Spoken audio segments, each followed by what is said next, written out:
Isang mahinang iyak, sinundan ng isa pa at isa pa. Tatlong magkakaibang tinig, tatlong maliliit na nilalang na sabay-sabay na humihingi ng yakap ng isang ina.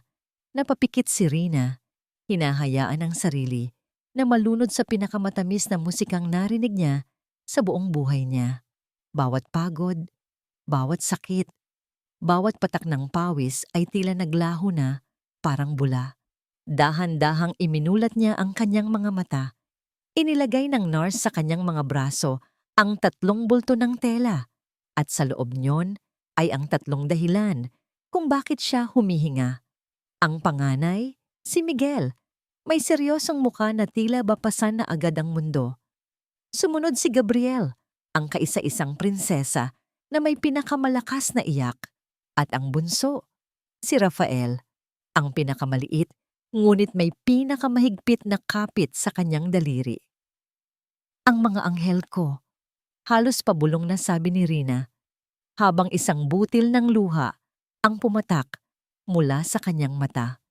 Luha ng kaligayahan na sa wakas ay nayakap na niya sila at luha ng pighati dahil alam niyang ito na ang una at huli.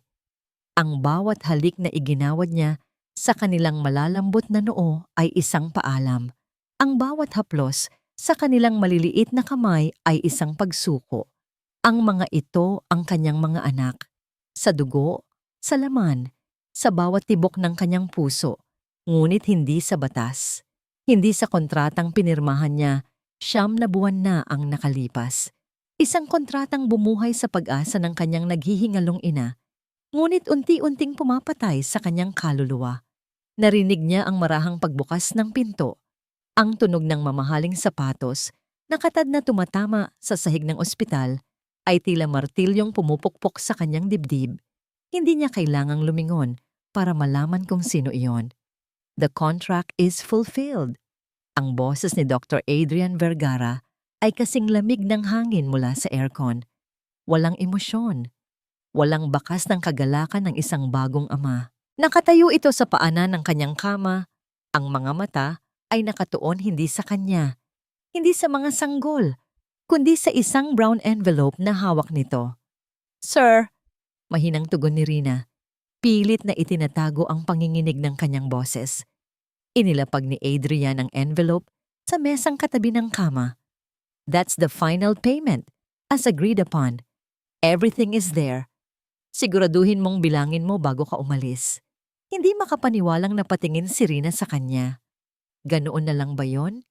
Pagkatapos ng 9 na buwan, pagkatapos niyang isugal ang sariling buhay para sa mga anak nito, isang sobrang puno ng pera na lang ang katumbas ng lahat, ni hindi man lang nito magawang tawagin siya sa pangalan. Para sa lalaking ito, isa lamang siyang serbisyo, isang transaksyon. "Thank you, sir," sabi niya. Kahit na ang gusto niyang isigaw ay, "Tingnan mo ang mga anak mo. Tingnan mo sila." Ngunit bago pa man may mamutawing ibang salita sa kanyang bibig, bumukas muli ang pinto. Isang babae ang pumasok. Maganda, matangkad at balot sa amoy ng mamahaling pabango na tila hindi nababagay sa loob ng isang silid sa ospital. Ang bawat galaw nito ay may halong kumpiyansa at kapangyarihan. Siya si Clarissa Vergara, ang dating asawa. "Adrian, darling," sabi ni Clarissa. Ang ngiti ay perpekto, ngunit hindi umaabot sa kanyang mga mata. "Narinig ko ang magandang balita. I came as soon as I could." Kitang-kita ni Rina ang pagtiim ng bagang ni Adrian. "Clarissa, what are you doing here? This is a private room."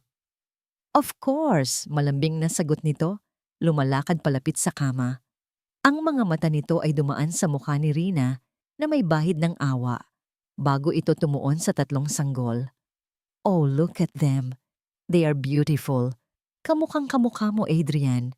Napayo ko na lang si Rina. Mahigpit na niyakap ang mga anak. May kung anong panganib siyang naramdaman sa presensya ng babaeng ito. Isang bagay na malamig at mapanlinlang. "We need to talk," maring sabi ni Adrian. Hinawakan si Clarissa sa braso. "Outside." Hinayaan ni Rina na hilahin ni Adrian si Clarissa palabas ng silid. Sumara ang pinto ngunit hindi sapat para pigilan ang mga pira-pirasong salita na umabot sa kanyang pandinig. Wala kang karapatan. Boses ni Adrian, galit at pigil. Sa akin pa rin ang apelyido mo, Adrian. Sagot ni Clarissa, matigas. Responsibilidad ko rin sila. Nawala ang mga boses sa dulo ng pasilyo at naiwan si Rina sa katahimikan. Ang puso niya ay kumakabog nang mas mabilis kaysa kanina. Anong ibig sabihin ni Clarissa? Anong karapatan niya sa mga anak niya? Ilang sandali pa, bumukas muli ang pinto. Si Clarissa lang ang pumasok, mag-isa. Ang perpektong ngiti ay bumalik sa kanyang mga labi. Dahan-dahan itong lumapit. Bawat hakbang ay tila isang babala. Tumayo ito sa tabi mismo ng kama, tinitingnan ang mga sanggol na mahimbing nang natutulog sa yakap ni Rina. "You did a good job," sabi ni Clarissa. Ang boses ay halos isang bulong. "Magpahinga ka na. Marami ka pang pagdadaanan." Inangat ni Rina ang kanyang tingin. Naguguluhan? Ngumiti si Clarissa, isang ngiting nakakakilabot. Itinuon nito ang kanyang mga mata diretso sa mga mata ni Rina at sa isang iglap, nawala lahat ng pagkukunwari. "Salamat sa serbisyo mo," sabi nito. Ang bawat salita ay may bigat ng bakal. "Ako na ang bahala sa kanila."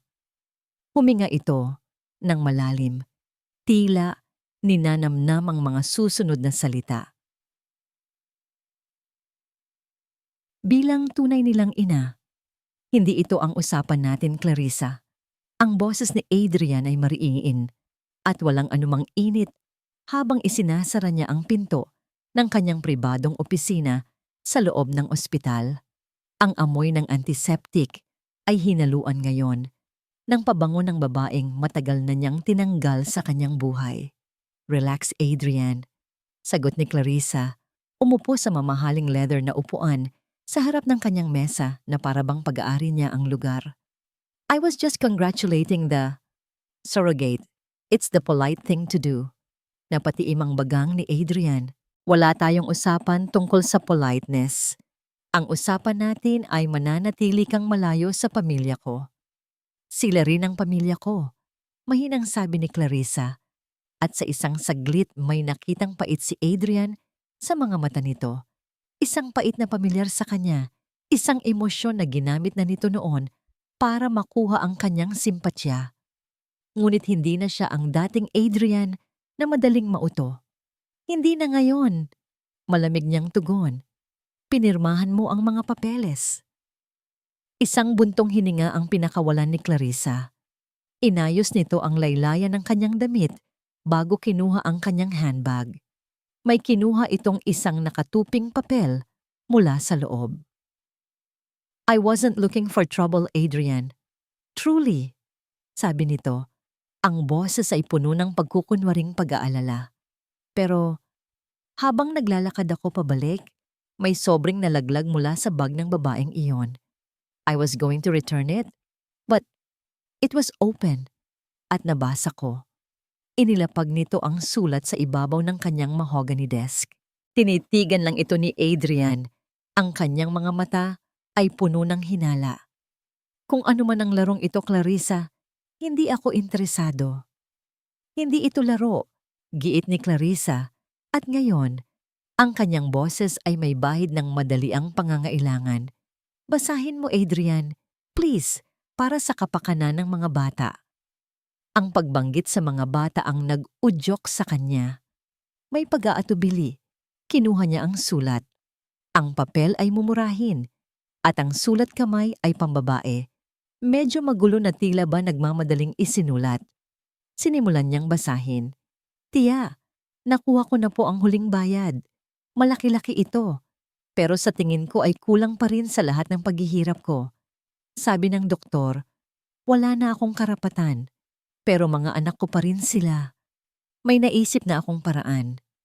Kapag hindi nila ibinigay ang mas malaki, may pamilyang handang bilhin ang isa sa mga bata. Sila na ang bahalang mag-alaga. Huwag kayong mag-alala. Hindi malalaman ng doktor. Ang mahalaga ay makaahon na tayo sa hirap." Bawat salita ay tila isang suntok sa kanyang sikmura. Ang hangin sa kanyang baga ay biglang naubos. Isang pamilyar na sakit ang gumapang sa kanyang dibdib. Ang sakit ng pagtataksil.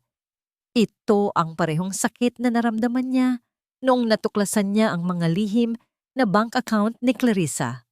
Ang parehong kirot noong nalaman niyang hindi lang pera niya ang nilustay nito, kundi pati na rin ang tiwala niya. At ngayon, nangyayari na naman. Ang babaeng iyon. Ang babaeng mukhang mahinhin at kaawa-awa. Ang babaeng pinagkatiwalaan niya ng pinakamahalagang bagay sa buhay niya. Isa rin palang ahas, isang manggagamit na nagtatago sa likod ng maamong mukha. Adrian! Marahang tawag ni Clarissa. Ibinagsak ni Adrian ang sulat sa mesa. Ang kanyang mga kamay ay naikuyom. I knew it. Alam kong masyadong maganda para maging totoo. A simple transaction, iyon ang sabi ko. Pero hindi. Lahat kayo pare-pareho. Ang galit ay isang apoy na mabilis na kumalat sa kanyang sistema. Tinutupok ang anumang bahid ng rason. Ang lahat ng pader na itinayo niya sa paligid ng kanyang puso sa loob ng maraming taon ay gumuho. Hindi dahil sa pag-ibig, kundi dahil sa panibagong sugat. Tumayo siya. Ang kanyang upuan ay gumawa ng malakas na kaluskos. Hindi na niya pinansin si Clarissa. Isang bagay lang ang nasa isip niya. Mabilis ang kanyang mga hakbang pabalik sa silid ni Rina. Ang bawat pagtama ng kanyang sapatos sa sahig ay isang pagmumura. Ang mga nurse na bumabati sa kanya ay hindi niya pinapansin. Nakikita niya ang pula. Pagbukas niya ng pinto, nakita niya si Rina na masayang kinakausap ang mga sanggol. Hinahalik-halikan ang maliliit na kamay nito. Ang eksena ay dapat na maging simbolo ng kapayapaan. Ngunit sa mga mata ni Adrian, ito ay isang kasuklam-suklam na pagkukunwari. Anong klase kang ina? Ang tanong ay lumabas sa kanyang bibig na parang latigo. Napalingon si Rina. Ang ngiti sa kanyang labi ay agad na naglaho at napalitan ng pagkalito at takot. Sir? Nilapitan siya ni Adrian. Inihagis ang sulat sa kama. Sa tabi mismo ng mga sanggol. Huwag mo akong tawaging sir. Huwag kang magpanggap na inosente ka. Nanginginig na kinuha ni Rina ang papel. Binasa niya ang mga salita at habang ginagawa niya iyon, ang pagkalito sa kanyang mukha ay dahan-dahang napalitan ng purong sindak. Ang mga mata niya ay nanlalaki. Paulit-ulit na binabasa ang mga pangungusap na hindi niya maintindihan. Hindi ito sa akin. Halos paos na sabi niya, umiiling-iling.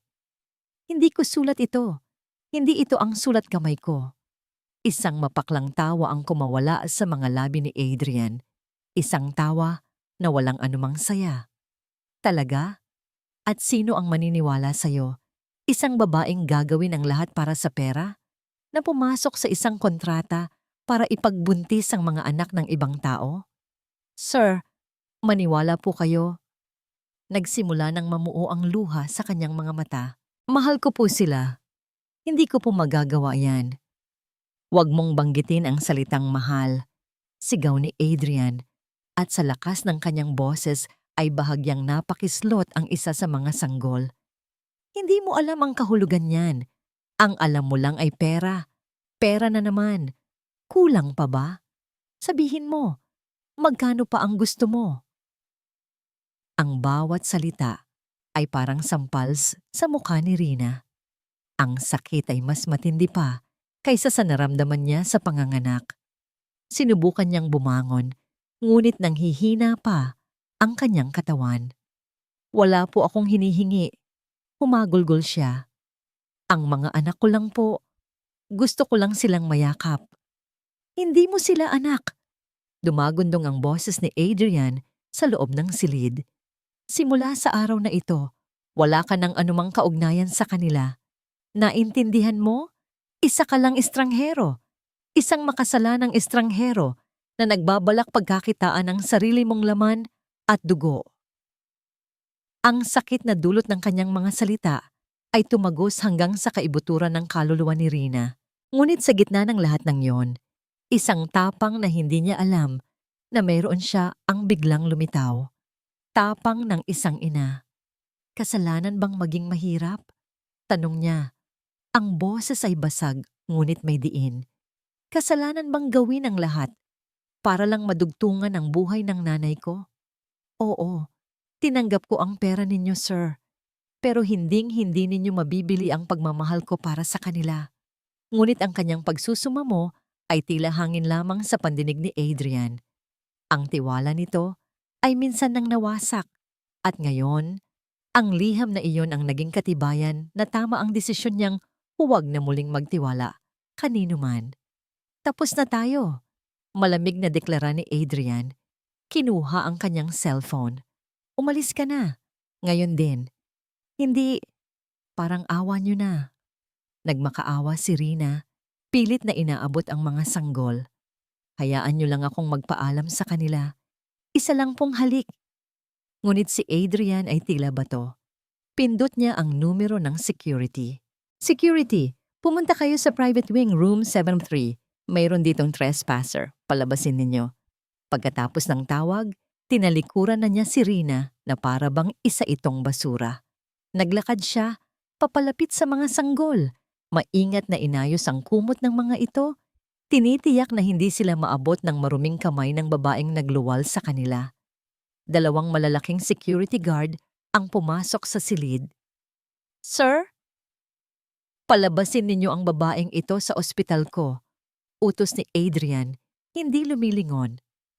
At siguraduhin niyong hindi na siya makakalapit pa sa mga anak ko. Ever. Hindi! Wag po! Sigaw ni Rina habang hawak siya ng mga gwardiya sa magkabilang braso.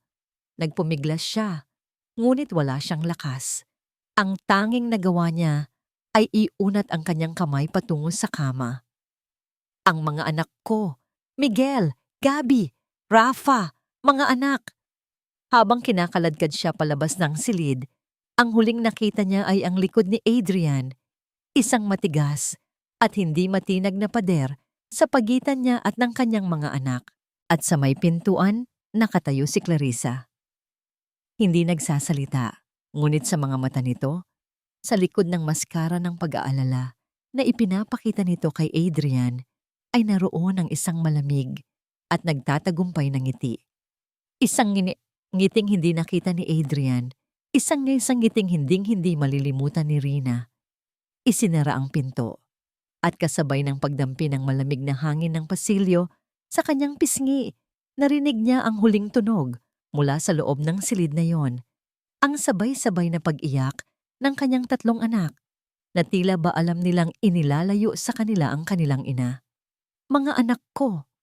Ang kanyang sigaw ay umalingaw-ngaw sa tahimik na pasilyo, isang sigaw na puno ng purong paghihinagpis. Nagpumiglas siya, ngunit ang pagkakahawak ng mga gwardya ay bakal. Ang kanyang mga paa ay halos hindi na sumasayad sa sahig habang kinakaladkad siya palayo.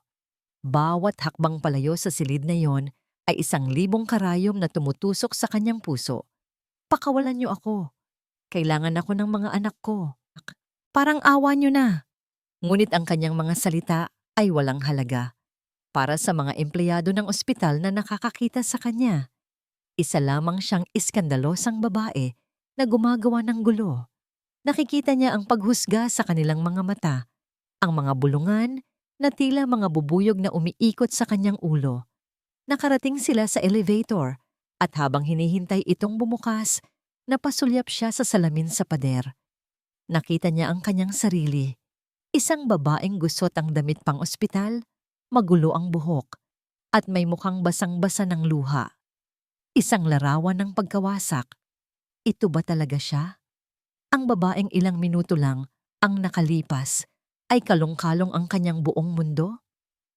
Dinala siya hanggang sa main entrance ng ospital. Ang marangyang lobby na dati simbolo ng pag-asa ay ngayon tila isang malaking bibig na isinusuka siya palabas. Tinulak siya ng mga gwardiya hanggang sa makalabas siya ng glass doors. Huwag ka nang babalik dito, miss. Babala ng isa sa kanila. Bago sila tumalikod at bumalik sa loob, Iiwan siyang mag-isa sa ilalim ng papalubog na araw. Napatayo si Rina sa gitna ng daanan. Hindi alintana ang mga taong napapatingin at umiiwas sa kanya. Ang ingay ng mga sasakyan sa kalsada, ang busina, ang sigawan ng mga tao, lahat ay tila isang malayong ugong. Ang tanging malinaw sa kanya ay ang sakit. Isang pisikal na sakit sa kanyang dibdib na para bang may pumunit nito at walang awang inagaw ang kanyang puso. Biglang bumuhos ang malakas na ulan. Ang mga patak ay malamig at mabigat. Agad na binasa ang kanyang manipis na damit. Ngunit hindi niya ito naramdaman. Ang lamig sa labas ay walang-wala kumpara sa nagyayelong kawalan sa kanyang kalooban. Napaluhod siya sa basang semento, doon, sa gitna ng ulan at ng syudad, na walang pakialam. Ibinuhos niya ang lahat. Humagulgol siya, hindi na para sa sarili, kundi para sa tatlong maliliit na nilalang na hindi na niya muling mayayakap. Umiyak siya para kay Miguel na hindi na niya makikitang lumaki, para kay Gabi na hindi na niya masusuklayan ng buhok, para kay Rafa na hindi na niya maaawitan para makatulog. Idinukot niya mula sa bulsa ng kanyang damit ang isang bagay. Ang nag-iisang bagay na naisalba niya. Isang maliit, kulubot na larawan mula sa huling ultrasound, ang tatlong maliliit na tuldok sa itim at puting imahe. Ang kanyang tatlong anghel. Mahigpit niya itong hinawakan, hinahayaang mabasa ito ng ulan at ng kanyang mga luha. Ito na lang ang natitira sa kanya. Isang pirasong papel, isang alaala ng 9 na buwan na pag-asa na winasak sa loob lamang ng ilang minuto. Itinaas niya ang kanyang mukha sa langit, hinahayaang hagupitin ng ulan ang kanyang pisngi. Wala na siyang pera para ipagamot ang kanyang ina. Wala na siyang mga anak na magbibigay sa kanya ng lakas. Wala na siyang kahit ano. Siya ay nag-iisa. Siya ay talunan. Ngunit habang nakaluhod siya roon, basang-basa at wasak, isang bagay ang ipinangako niya sa kanyang sarili. Isang pangakong isinumpa niya sa bawat patak ng ulan. Maaring kinuha nila ang lahat sa kanya. Ang kanyang mga anak, ang kanyang dignidad, ang kanyang kinabukasan. Ngunit isang araw, babalik siya. At sa araw na yon, hindi na siya magiging isang kaawa-awang babae na kinakaladkad palabas. Sa araw na yon, lalaban siya. Para sa tatlong maliliit na pusong tumitibok ngayon sa ilalim ng bubong na hindi kanya, ipinangako niya iyon. Hindi ito ang wakas. Ito ay isang simula. Ang simula ng isang mahabang laban. 5 taon. Sa loob ng 5 taon, naging pamilyar na kay Rina ang amoy ng panlinis na may halong gamot. Naging kabisado na niya ang bawat sulok ng St. Michael's Medical Center. Mula sa mga pasilyong pinakamadalas daanan ng mga doktor hanggang sa mga tagong hagdanan na ginagamit lang ng mga staff na tulad niya. Ang mop na hawak niya ay naging karugtong na ng kanyang mga kamay. Ang pagkayod sa makintab na sahig ay naging kanyang penitensya. Dito, sa ilalim ng pinakamatitingkad na ilaw ng isa sa pinakamamahaling ospital sa bansa, pinili niyang magtago. Pinili niyang maging isang anino. "Bilisan mo dyan, Rina," sabi ng kanilang head janitor. Parating na ang pamilya Vergara para sa regular check-up ng mga bata. Napahigpit ang hawak niya sa handle ng mop. Tumango lang siya, hindi nag-aangat ng tingin. Pamilya Vergara. Ang mga salitang yon ay tila isang kutsilyo na sa loob ng 5 taon ay hindi pa rin nawawalan ng talim. Sa tuwing naririnig niya ito, nararamdaman niya ang pamilyar na kirot sa kanyang dibdib. Ilang sandali pa, narinig niya sila. Unang pumasok sa kanyang pandinig, ang masayang halakhak ng isang batang babae. Sumunod ang isang boses lalaki na nagtatanong, at ang huli, ang malambing na boses ng isang babae na tumatawag sa kanila. "Miguel, Gabi, dahan-dahan lang. Dahan-dahan, nasa ospital tayo." Itinulak ni Rina ang kanyang cart papunta sa isang sulok sa likod ng isang malaking halaman kung saan halos hindi na siya makikita. Sumilip siya mula sa mga dahon. At naroon sila. Si Dr. Adrian Vergara, guwapo at seryoso pa rin. Suot ang kanyang puting coat na tila isang baluti. Sa tabi niya, si Clarissa, ang larawan ng isang perpektong ina at asawa. Hawak ang kamay ng dalawang bata. At ang mga bata, ang mga anak niya. Si Miguel sa edad na 5 ay seryoso ang mukha, isang maliit na kopya ng kanyang ama. Si Gabriel na tinatawag nilang Gabi ay isang munting prinsesa na may laso sa buhok.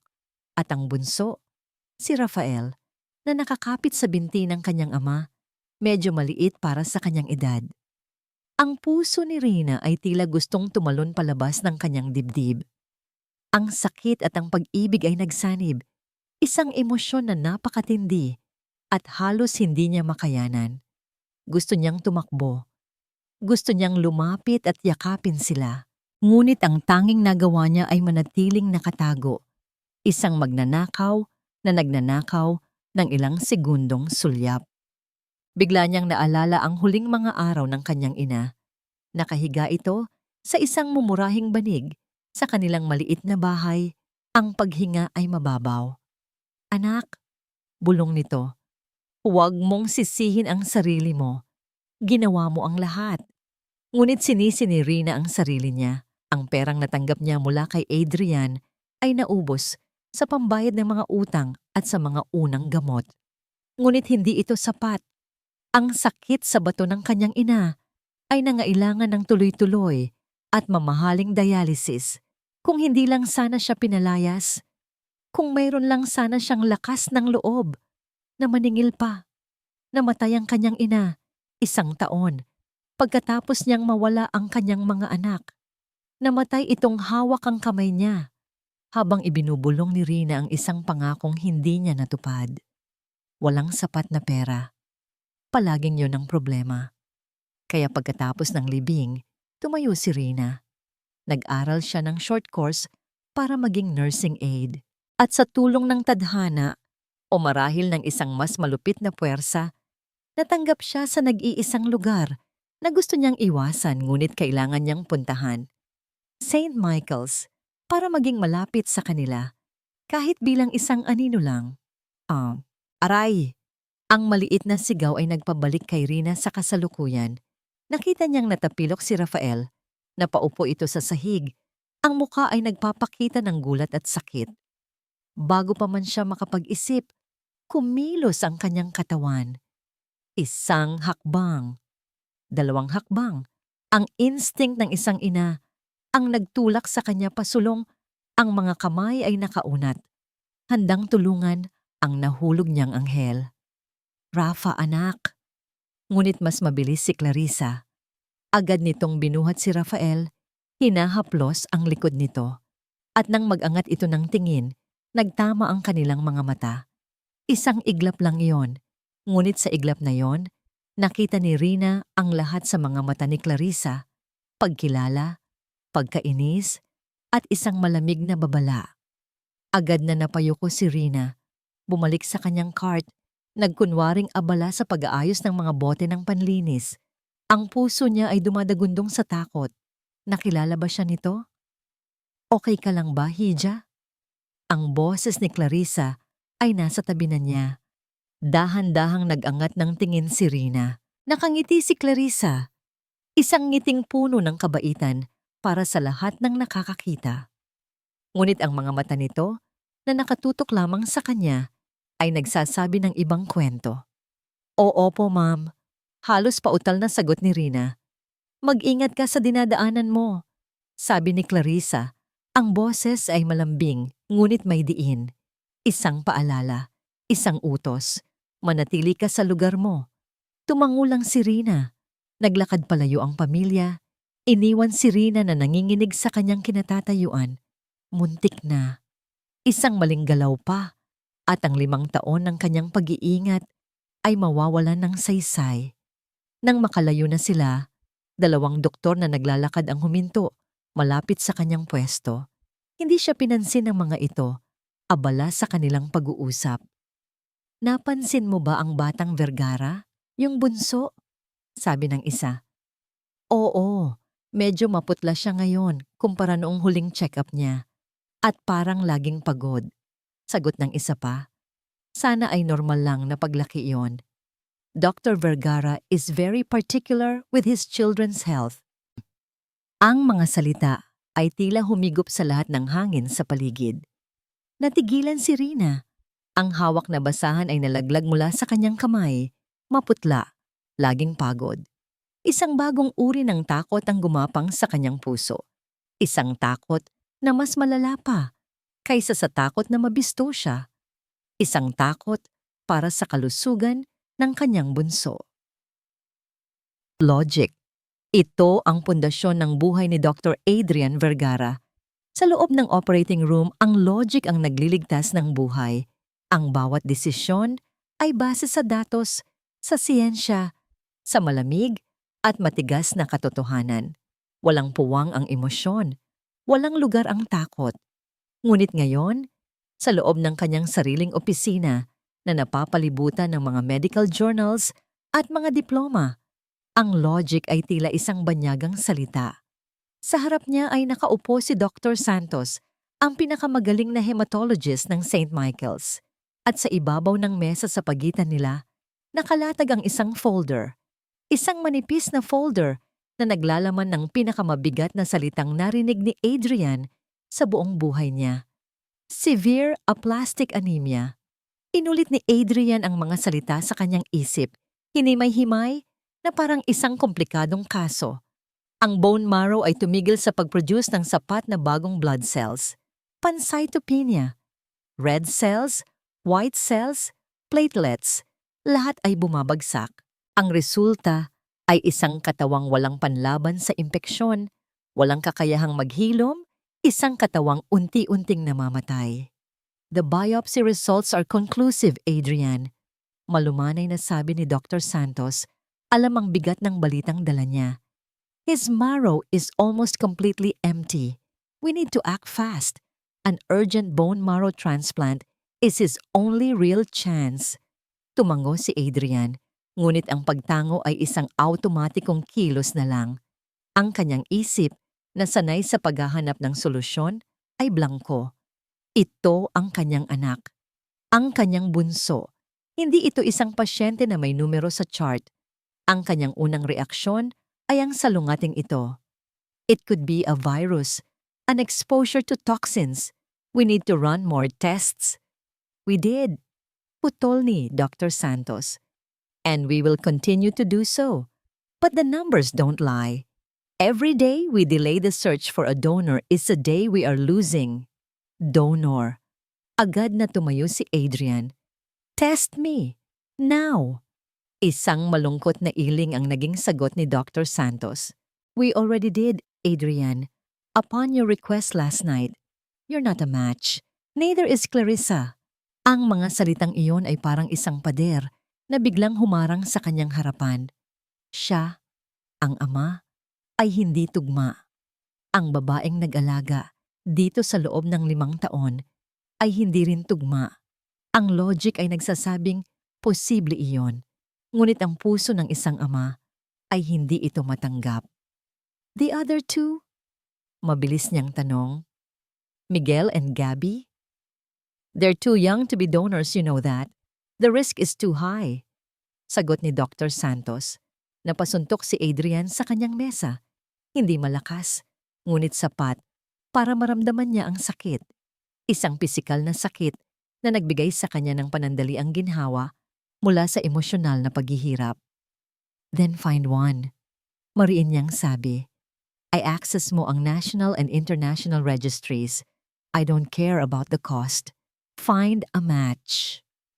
We are already doing that, tiniyak ni Dr. Santos. But Adrian, that could take weeks, even months. Rafael doesn't have months. Pagkaalis ni Dr. Santos, naiwan si Adrian sa isang nakabibinging katahimikan. Sa isang iglap, hindi na siya ang kinatatakutang Dr. Vergara, ang henyo ng cardiac surgery.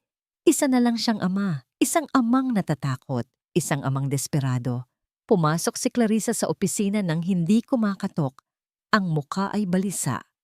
Adrian, Anong sabi ni Dr. Santos? Bakit ayaw nila akong papasukin sa kwarto ni Rafa? He's being moved to a sterile isolation ward. Sagot ni Adrian, ang boses ay walang buhay. His immune system is non-existent. Any common cold could kill him. Kill him! Napahawak si Clarissa sa kanyang bibig. Ang mga mata ay nanlaki sa takot. Anong ibig mong sabihin? Hinarap siya ni Adrian at sa unang pagkakataon, ang galit na matagal na niyang kinikimkim ay sumabog. Ang ibig kong sabihin ay may malubhang sakit ang anak mo. Isang sakit na matagal nang nagpapakita ng sintomas, ang pagiging maputla, ang mga pasa, ang laging pagkapagod. Paano mo hindi napansin, Clarissa? Kasama mo siya araw-araw. Anong ginagawa mo? Masyado ka bang abala sa mga party mo at sa pamimili? That's unfair! Sigaw ni Clarissa na saktan. Akala ko normal lang yun. Akala ko sakitin lang siyang bata. Hindi ka doktor, pero ina ka. Sigaw pabalik ni Adrian. Dapat naramdaman mo, dapat nakita mo. Natahimik sila pareho. Ang kanilang mga akusasyon ay nakabitin sa hangin. Pareho nilang alam na walang saysay ang pagtuturuan. Ngunit ang takot ay kailangang may pagbuntunan at sa sandaling iyon, sila ang naging target ng isa't isa. Tinalikuran ni Adrian si Clarissa at naglakad patungo sa bintana ng kanyang opisina na tanawang pediatric wing. Hindi niya kayang manatili sa isang silid kasama nito. Naglakad siya papunta sa isolation ward. Mula sa makapal na salamin, tinitigan niya ang kanyang anak. Si Rafael ay nakahiga sa kama, napapalibutan ng mga makinang may mga ilaw na kumukurap.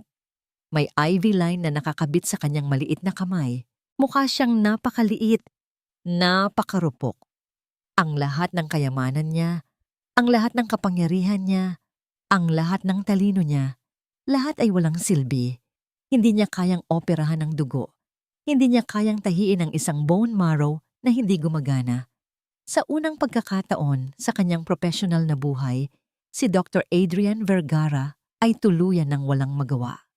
At sa sandaling iyon ng kawalan ng pag-asa, isang ideya ang nabuo sa kanyang isipan. Isang desperadong ideya, isang hakbang na labag sa normal na protocol, ngunit wala na siyang pakialam sa protocol. Kinuha niya ang kanyang cellphone at tinawagan ng hospital administrator. It's Dr. Vergara, sabi niya. Ang boses ay nagbabalik sa dati nitong autoridad. I am issuing an urgent directive.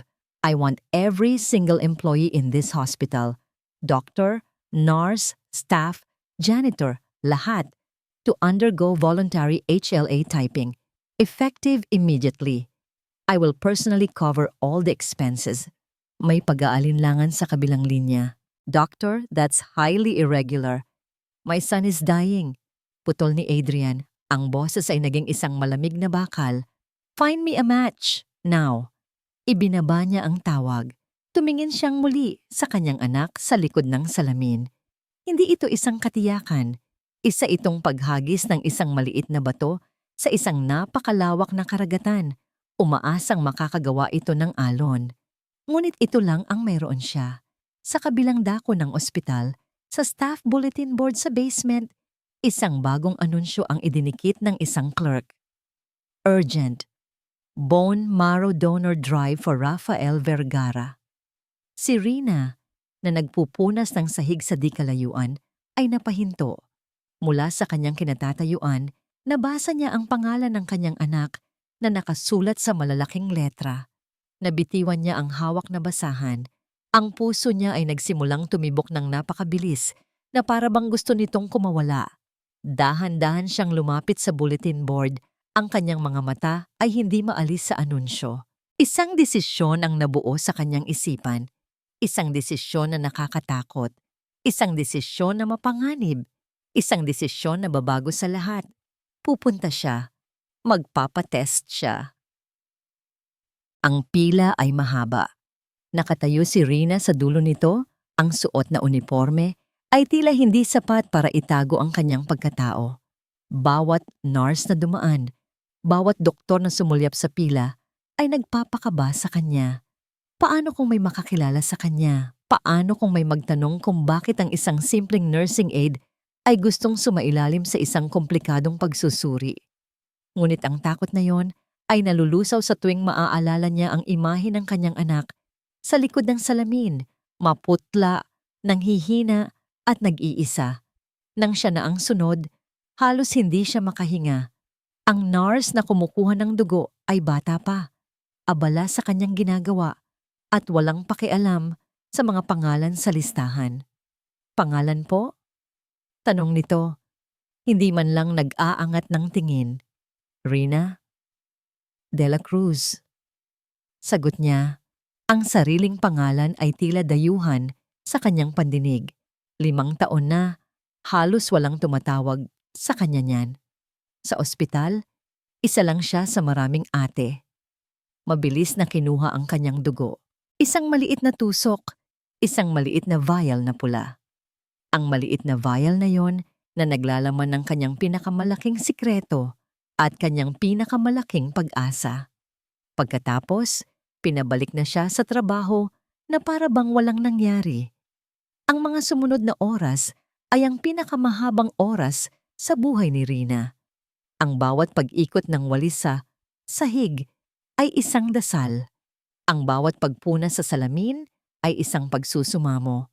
Ang bawat tunog ng cart sa pasilyo ay parang kulog sa kanyang pandinig. Iniisip na baka yun na ang resulta. Hindi niya halos nalasahan ang pananghalian niya. Ang kanin ay tila buhangin sa kanyang bibig. Ang tanging nagpapatuloy sa kanya ay ang paulit-ulit na bulong sa kanyang isip. Sana ako na. Parang awa mo na. Diyos ko, sana ako na. Sa loob ng hematology lab, si Dr. Alcaraz, isang matandang doktor na kaibigan at mentor ni Adrian, ay minamasahe ang kanyang sentido. Daan-daang resulta na ang dumaan sa kanyang mga mata. Lahat ay negatibo. Doc, tawag ng isang medtech. May isa po tayong resulta dito. Mula sa in-house drive. Pinatakbo ko po ulit at ganoon pa rin ang lumalabas. Iniabot ng technician ang isang printout. Tiningnan ito ni Dr. Alcaraz. Ang mga mata ay mabilis na sinusuri ang mga numero at mga antigen markers. At pagkatapos, napahinto siya. Nanlaki ang kanyang mga mata. Imposible. Bulong niya sa sarili. Hindi lang ito isang match.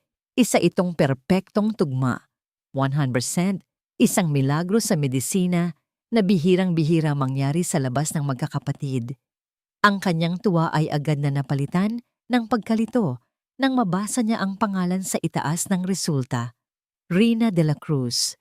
Ang pangalan ay umaling-awngaw sa kanyang alaala. Rina de la Cruz. Hindi niya malilimutan ang pangalang iyon. Siya ang babaeng sangkot sa iskandalo 5 taon na ang nakalipas. Ang surrogate na pinalayas ni Adrian dahil sa umano'y pagtatangkang magbenta ng bata. Napatingin si Dr. Alcaraz mula sa papel papunta sa kawalan. Ang milagro ay biglang naging isang bomba. Isang napakalaking sikreto na sasabog anumang oras. Alam niyang hindi niya ito maaaring idaan sa normal na proseso. Tumayo siya, hawak ang resulta. Kailangan niyang personal na ihatid ito kay Adrian. Nakatayo si Adrian sa harap ng salamin ng isolation ward. Ang mga kamay ay nasa bulsa ng kanyang coat. Sa loob ng 24 na oras, wala siyang ibang ginawa kundi ang tumitig. Tumitig sa monitor ng puso. Tumitig sa IV drip. Tumitig sa kanyang natutulog na anak. Umaasang sa pamamagitan ng titig ay maibibigay niya ang sarili niyang lakas. Isang katok sa pinto ang pumutol sa kanyang pagmumuni-muni. Pumasok si Dr. Alcaraz. Ang muka ay seryoso. Adrian, sabi nito, may balita na ba tito? Tanong ni Adrian. Tawag niya sa matandang doktor kapag sila lang. Hindi nagsalita si Dr. Alcaraz. Iniabot lang nito ang isang papel. Kinuha ito ni Adrian. Ang puso ay nagsimulang tumibok ng mabilis. Ang kanyang mga mata ay agad na hinanap ang pinakamahalagang salita. Result.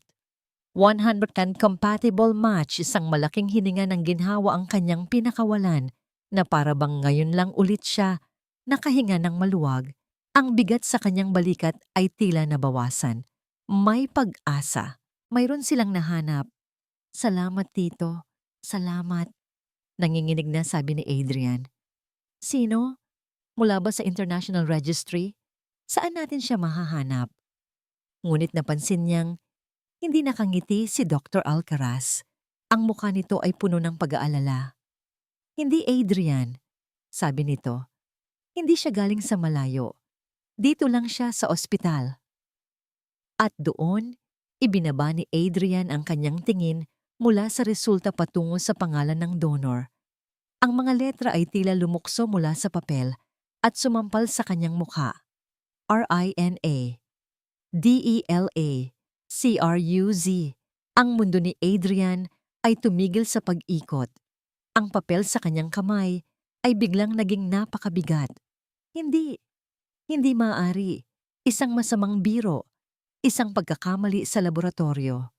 Hindi, mariin niyang sabi, umiiling. Ulitin ninyo ang test. May mali dito. Inulit na namin, Adrian. 3 beses. Mahinahong sabi ni Dr. Alcaraz. Siya ang ina. Siyempre, siya ang magiging perpektong tugma. Ang babaeng iyon. Ang babaeng tinawag niyang makasalanan. Ang babaeng itinaboy niya na parang aso. Ang babaeng sinumpa niya at kinamuhian sa loob ng 5 taon. Siya. Siya lang ang tanging pag-asa ng kanyang anak.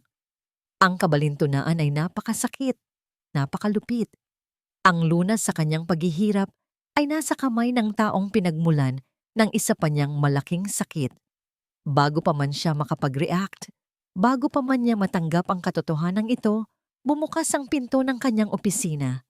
Pumasok si Clarissa, ang mukha ay puno ng pag-aalala.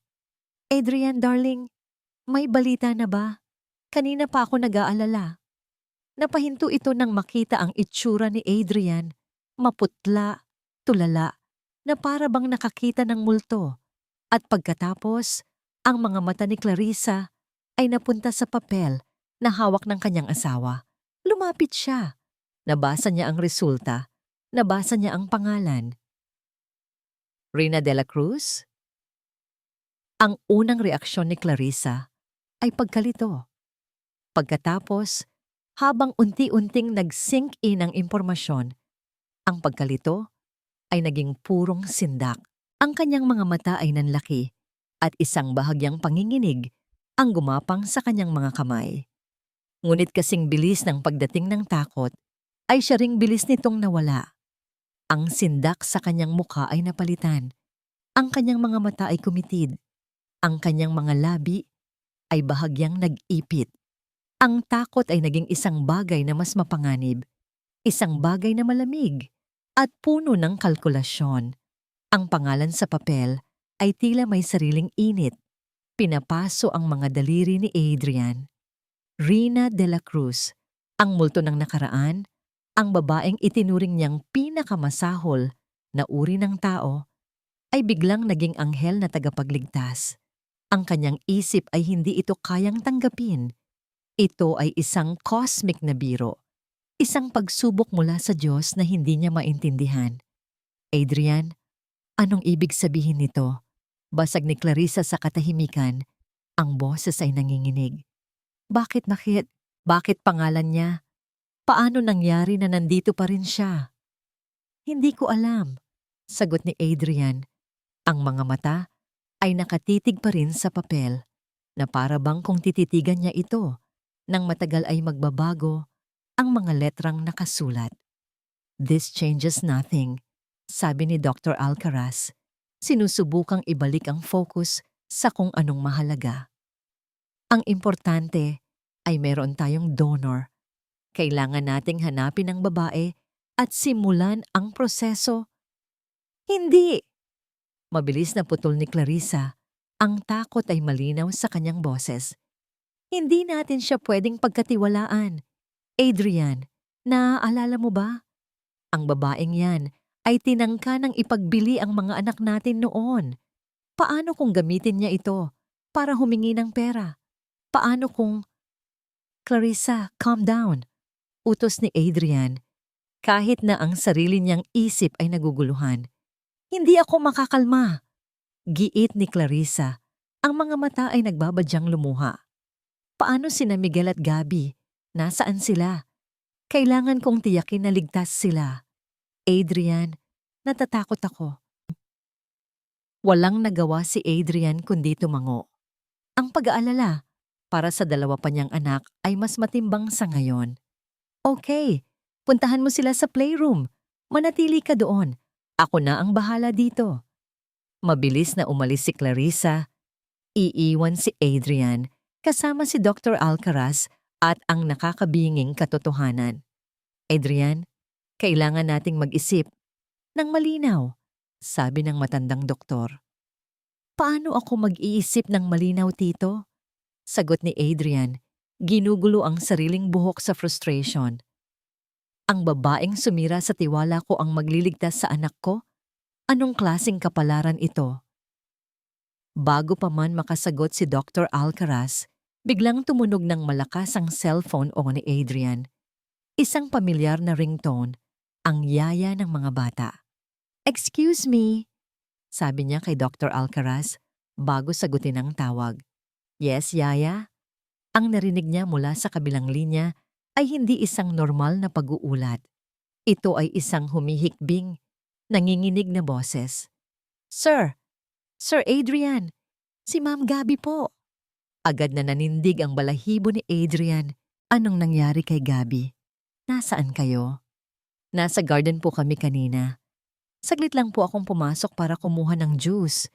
Pagbalik ko po, wala na siya. Sir, wala na po si Gabby.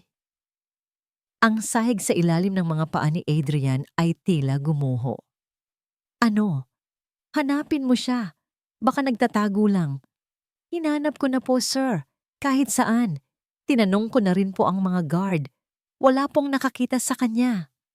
Ang bawat salita ng yaya ay isang martilyo na pumupukpok sa kanyang sentido. Ibinaba niya ang tawag nang hindi nagpapaalam at tumakbo palabas ng opisina. Ang isip ay blangko sa anumang bagay, maliban sa pangalan ng kanyang anak na babae, Gabby. Gabby. Pagdating niya sa pediatric wing, naabutan niya si Clarissa, nakausap na ang yaya. Ang mukha ni Clarissa ay basang-basa ng luha, ang katawan ay nanginginig. Adrian! Nawawala ang anak natin! Humagulgol ito, yumakap sa kanya. Security! I-lockdown ng buong ospital. Walang pwedeng lumabas o pumasok. Dinisigaw ni Adrian sa pinakamalapit na gwardiya. Ang kanyang boses ay puno ng awtoridad na matagal nang hindi naririnig ng mga tauhan. I-check ang lahat ng CCTV footage, now! Nagsimula ang kaguluhan. Ang mga gwardiya ay nagtakbuhan. Ang mga anunsyo ay umalingaw-ngaw sa PA system. Ngunit sa gitna ng lahat ng iyon, may iniabot si Clarissa kay Adrian. Ang cellphone na nito. Adrian, may natanggap akong text. Nanginginig niyang sabi. Kinuha ni Adrian ang cellphone. Sa screen, mula sa isang hindi kilalang numero, ay naroon ang isang mensahe na nagpayelo sa dugo sa kanyang mga ugat. Akala niyo ba libre ang dugo ko? Nasa akin ang anak niyo. Maghanda kayo ng 10 milyon kung gusto niyo pa siyang makita. Ang mga salita ay tila umukit sa kanyang utak. Akala niyo ba libre ang dugo ko? Isang piraso ng puzzle ang biglang pumasok sa kanyang isip. Ang pangalan sa resulta, ang pagkawala ni Gabby. At ngayon, ang text na ito. Adrian, sabi ni Clarissa, ang boses ay halos isang bulong. Sa may fountain, kung saan huling nakita si Gabby, may nakita ako. Iniabot nito sa kanya ang isang bagay na nakabalot sa tissue. Dahan-dahang binuksan ito ni Adrian. Sa loob, naroon ang isang luma pero malinis na puting panyo. At sa sulok nito, may maliit na burdang letrang R. Ang lahat ng hangin sa mundo ay tila nawala. Ang sulat noon, ang paghingi ng pera, ang pagiging donor, at ngayon, ito, ang pagkidnap. Ang lahat ng piraso ay nagdugtong-dugtong sa kanyang isipan, hindi para bumuo ng isang larawan ng katotohanan, kundi ng isang imahe ng pinakamasahol na pagtataksil na kaya niyang isipin. Ang babaeng iyon, hindi ito nasiyahan sa perang ibinayad niya noon. Bumalik ito hindi para tumulong, kundi para maningil. At nang malaman nitong hawak niya ang buhay ng anak niya sa kanyang mga kamay, ginamit niya ito bilang pinakamalakas na alas. At nang hindi pa rin ito sapat, kinuha nito ang isa pa niyang anak. Ang pagkalito ni Adrian ay naging galit. Ang galit ay naging isang malamig at nakamamatay na kapasyahan. Ang lahat ng pagdududa ay naglaho. Malinaw na sa kanya ang lahat. Ang babaeng iyon ay hindi isang ina. Isa siyang halimaw. Binitawan niya si Clarissa. Kinuha niya ang sariling cellphone. Ang mukha ay tila isang maskarang gawa sa bato. Hindi na siya ang doktor. Hindi na siya ang naguguluhang asawa. Siya na ang hukom. Nag-dial siya ng numero. Hindi 911, kundi ang pribadong linya ng hepe ng pulisya na kaibigan niya. "Chief," sabi niya, ang boses ay kalmado sa isang paraang nakakatakot. "I need your best team here at St. Michael's. Kidnapping case." May sinabi ang hepe sa kabilang linya. Marahil ay nagtatanong kung sino ang suspek. Tumingin si Adrian sa kawalan. Ang mga mata ay walang anumang emosyon maliban sa yelo. "Alam ko na kung sino ang kumuha sa anak ko," sabi niya. Ang bawat salita ay isang hatol. Ang pangalan niya ay Rina de la Cruz. Mayroong isang uri ng katahimikan sa mga silid-hintayan ng ospital bago ang isang mahalagang procedure. Isang katahimikang puno ng panalangin, kaba at pag-asa.